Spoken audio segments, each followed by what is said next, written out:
Assalamualaikum warahmatullahi wabarakatuh. Kali ini kami dari kelompok 5 yang beranggotakan saya Muhammad Ilham Burhanuddin NIM 07, Fairusal Sabila NIM 014, Wahyu Indasari NIM 020, Muhammad Kafana Rizki NIM 022, Nurfarida Aryani NIM 026, dan Ihmida Syafna Aliyah NIM 027. Kali ini kami akan mempresentasikan tentang replikasi dan perbaikan DNA. 1. Replikasi DNA. Replikasi DNA merupakan sebuah proses pengadaan DNA dari sebuah sel. Dengan adanya replikasi DNA, inilah yang menyebabkan semua organisme dapat terus bertumbuh. Karena replikasi DNA diperlukan untuk pembelahan atau memperbanyak sel. Enzim-enzim yang berperan dalam proses replikasi DNA meliputi yaitu 6. Meliputi 7. Yang pertama, enzim helikase. Enzim helikase terbentuk dari 6 protein yang tersusun membentuk cincin dan berfungsi untuk membuka untai ganda dari DNA atau double strand menjadi untai tunggal atau single strand. Yang kedua yaitu enzim ligase. Enzim ini berperan dalam menyambungkan atau menggabungkan antara potongan DNA yang telah disintesis agar menjadi rantai DNA yang panjang dan berkesinambungan. Yang ketiga yaitu SSBS atau Single Strand Binding Protein. SSBS merupakan tetramers atau protein dengan 4 subunit sampai tetrametrik yang melapisi DNA beruntai tunggal. Hal ini untuk mencegah untai DNA real-lining membentuk DNA beruntai ganda. Yang keempat yaitu primase. RNA polimerase yang mesintesis primer RNA pendek yang diperlukan untuk memulai proses replikasi untai. Yang kelima, DNA polimerase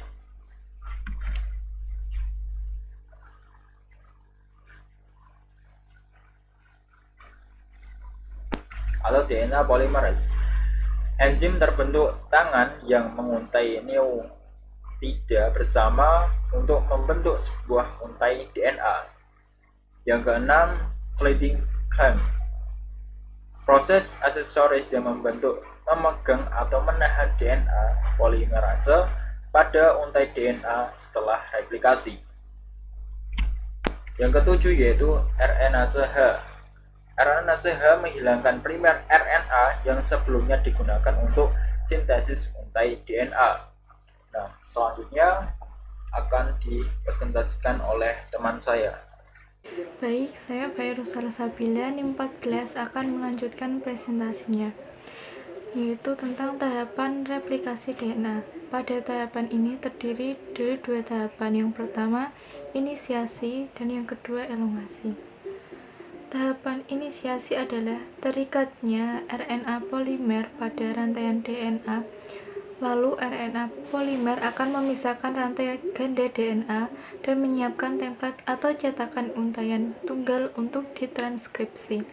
Sedangkan elongasi adalah bergeraknya RNA polimer di sepanjang untaian DNA yang bertindak sebagai cetakan atau DNA template. RNA polimer kemudian akan membentuk molekul RNA menjadi sebuah rantaian RNA. Tahapan replikasi DNA. Pada proses pertama, DNA memulai replikasi DNA pada tempat khusus atau tertentu yang disebut dengan titik mula replikasi atau origin of replication.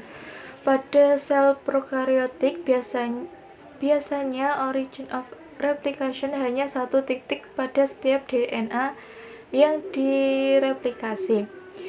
Tetapi pada kebanyakan sel eukaryotik, origin of replication memiliki beberapa titik yang bisa mencapai beberapa ratus titik dengan tujuan untuk mempercepat proses replikasi.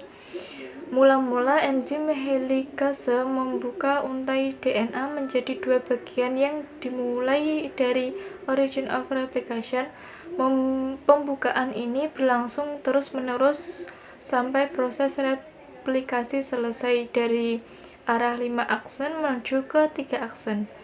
Kemudian sebuah protein pengikat yang dinamakan dengan single strand dinding protein mengikat bagian DNA yang terpisah untuk menstabilkan untaian DNA yang sudah terpisah tersebut.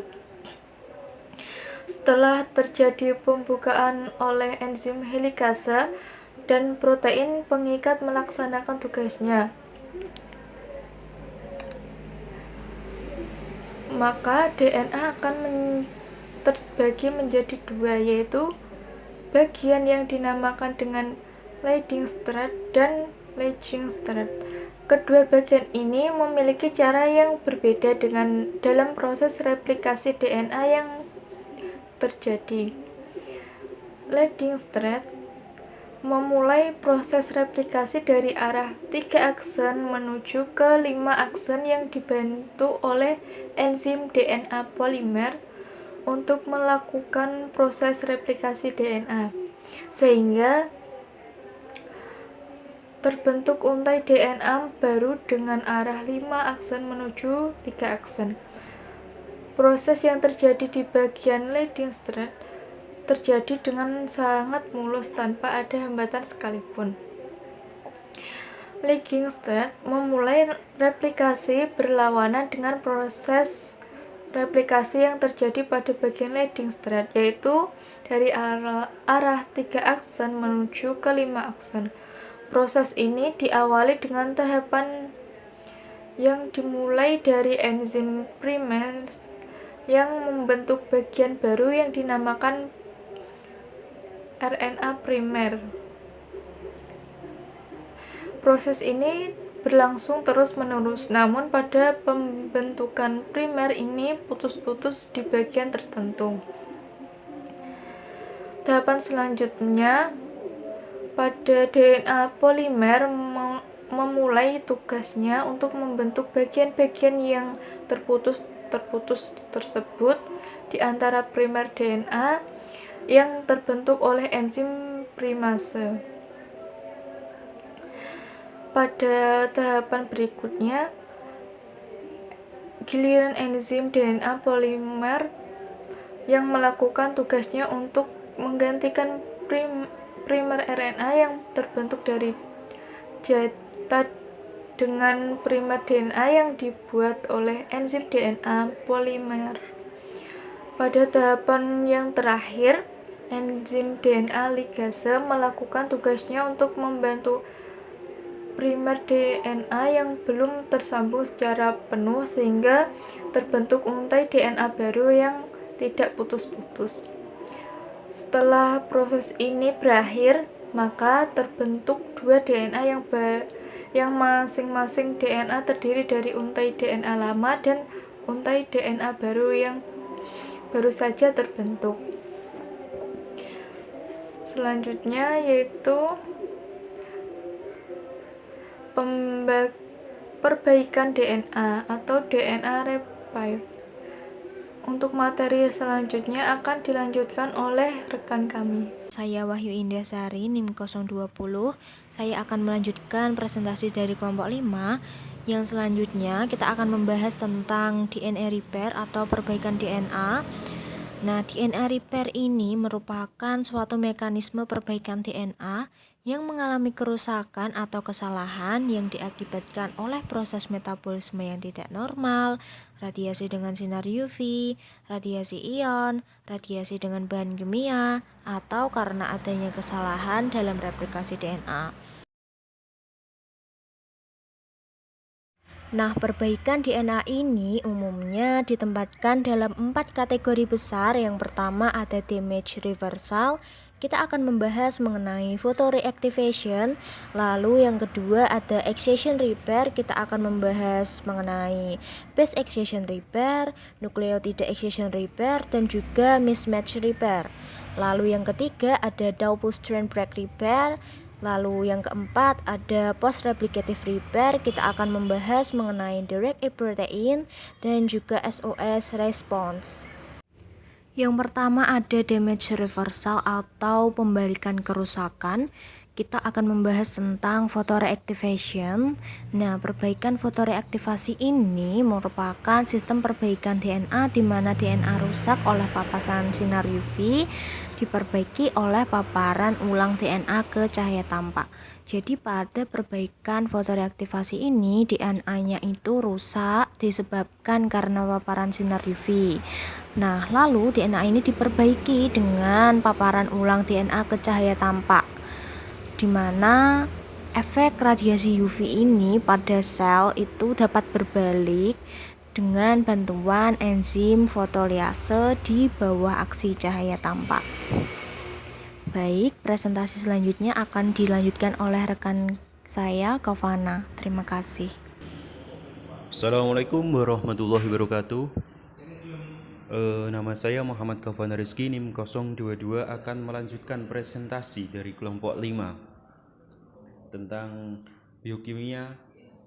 Ini mencangkut tentang excision repair atau sebuah perbaikan eksisi. Yang dibahas di sini adalah base excision repair, yaitu tentang mekanisme perbaikan eksisi.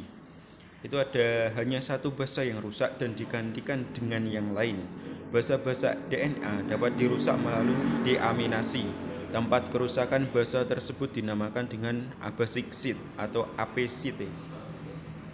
Dalam mekanisme perbaikan eksisi adalah metode standar untuk perbaikan fragmen DNA yang tidak cocok atau rusak.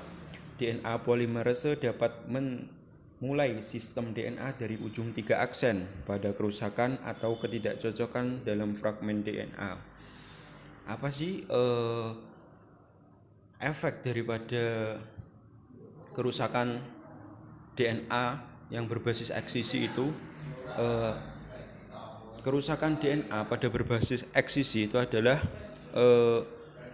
adanya tumor yang bersifat kanker dari tubuh pasien saat kanker terlokalisasi pada suatu organ.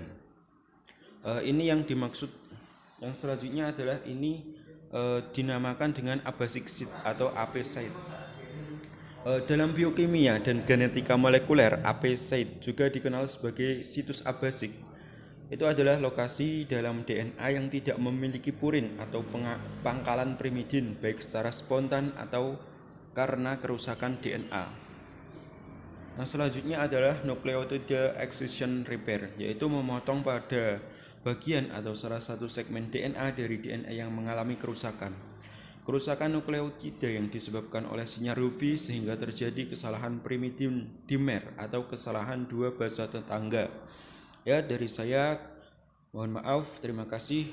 Selanjutnya mismatch repair. Sistem mismatch repair atau MMR adalah salah satu penjaga integritas genomik yang paling penting.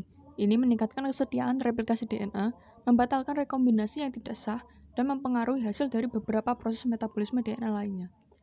Nah, pada tahap ini, tadi memperbaiki kesalahan-kesalahan yang terjadi ketika DNA disalin. Nah, selama replikasi DNA polimerase sendirilah yang melakukan perbaikan salah pasang. Polimerase ini mengoreksi setiap nukleotida terhadap cetakannya begitu nukleotida ditambah pada untaian.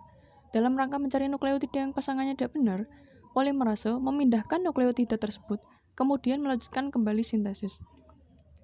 Nah, kesalahan berpasangan basa atau mismatch dapat terjadi saat replikasi ataupun rekombinasi DNA, di mana untuk memperbaiki basa yang tidak berpasangan, terlebih dahulu harus diketahui pasangan basa mana yang mengalami kesalahan basa pada untai DNA. Caranya, segmen DNA yang membawa basa yang salah dibuang, sehingga terdapat celah atau gap di dalam untaian DNA. Selanjutnya, dengan bantuan enzim polimerase, celah ini akan diisi oleh segmen baru yang membawa basa yang telah diperbaiki, yang kemudian dilekatkan dengan bantuan enzim ligase. Selanjutnya, yang ketiga, double strand break repair. Beberapa kerusakan DNA seperti yang disebabkan oleh radiasi pengion yang mampu memecah kedua untai heliks ganda. Ketika itu terjadi, sel menggunakan salah satu dari dua mekanisme untuk memperbaiki ujung yang pecah. Ada dua mekanisme. Yang pertama homolog recombination atau HR. Yang kedua, non-homolog end joining atau NHEJ. Yang pertama, HR, homolog rekombinasi. Perbaikan double strand break repair berdasarkan homologi sering disebut juga perbaikan rekombinasi homolog. Sebuah terobosan dalam pemahaman kita tentang proses rekombinasi homolog pada umumnya, dan HRR pada khususnya adalah model yang diusulkan pada tahun 1964 oleh Robin Holliday untuk menjelaskan rekombinasi meiosis. Peristiwa rekombinasi yang dilakukan oleh mekanisme ini dalam sel mitosis tidak memiliki produk persilangan atau pertukaran lengan kromosom. Yang kedua ada non-homolog end joining atau NHEJ. Nah, pada mekanisme ini hanya mengembalikan integritas dalam DNA dengan menggabungkan kedua ujungnya tanpa harus mempertahankan urutan aslinya. Akibatnya, rawan kesalahan, karena molekul DNA kedua tidak diperlukan untuk fungsi jalur perbaikan ini. Ia tetap aktif sepanjang siklus sel, tetapi memiliki kontribusi terbatas pada penggabungan kembali lesi DNA yang menghasilkan terminal DNA tunggal. Presentasi selanjutnya akan dilanjutkan oleh teman saya. Terima kasih. Terima kasih. Untuk selanjutnya, perkenalkan saya Inida Syafna Aulia, NIM 027, akan melanjutkan penjelasan dari teman saya. Sebelumnya saya mohon maaf karena tidak menampilkan video, karena saya sedang tidak enak badan. Yang keempat yaitu post-replicative repair. Selain menggunakan polimerase perbaikan, sel dapat menggunakan mekanisme perbaikan kedua untuk mereplikasi DNA yang rusak ketika polimerase meninggalkan celah. Sejak perbaikan berlangsung di celah yang dibuat oleh kegagalan replikasi DNA, proses ini disebut perbaikan post-replikatif. Post-replikatif dibagi menjadi dua, yaitu yang pertama the REC-A protein. Protein REC-A bertanggung jawab untuk mengisi kesenjangan post-replikatif di DNA baru direplikasi dengan untai dari rusak duplex anak. Bertanggung jawab untuk untai tunggal yang rusak menyerang aktivitas duplex anak.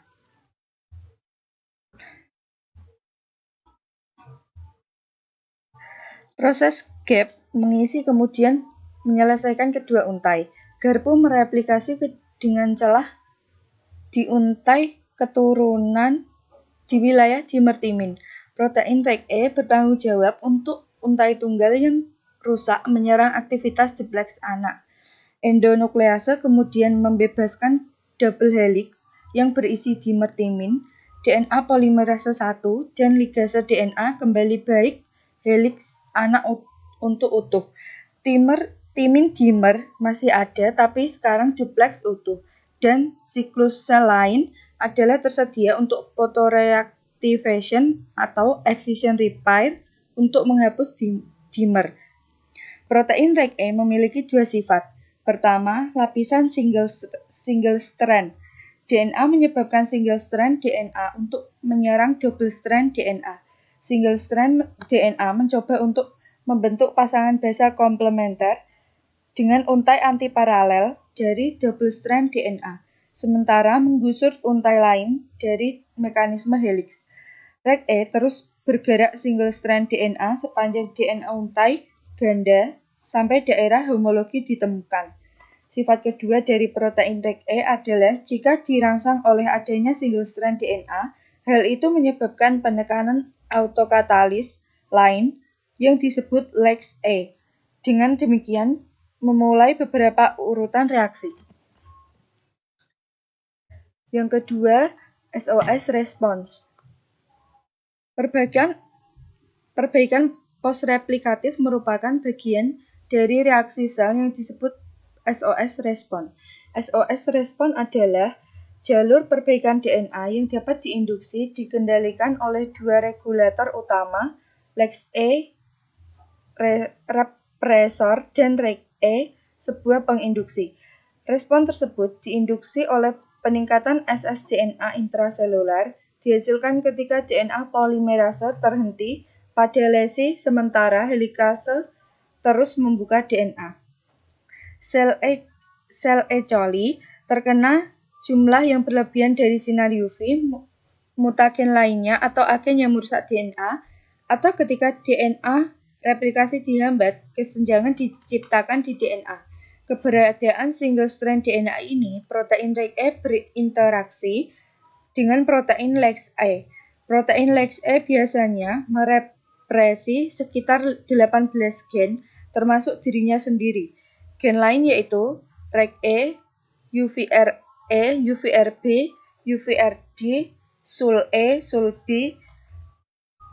dan 2 gen yang menghambat pembelahan sel. Setiap gen ini memiliki urutan konsensus di promoter yang disebut kotak SOS. Protein LEX-E biasanya mengikat pada kotak SOS membatasi transkripsi gen tersebut. Ketika single strand DNA mengaktifkan REG-E, REG-E berinteraksi dengan protein LEX-E untuk memicu sifat autokatalitik dari LEX-E. Transkripsi kemudian mengikuti dari semua gen memiliki kotak SOS. 2 inhibitor pembelahan sel, produk-produk dari SUL-E dan SUL-B gen, mungkin meningkatkan jumlah waktu sel untuk memperbaiki kerusakan sebelum babak selanjutnya dari replikasi DNA.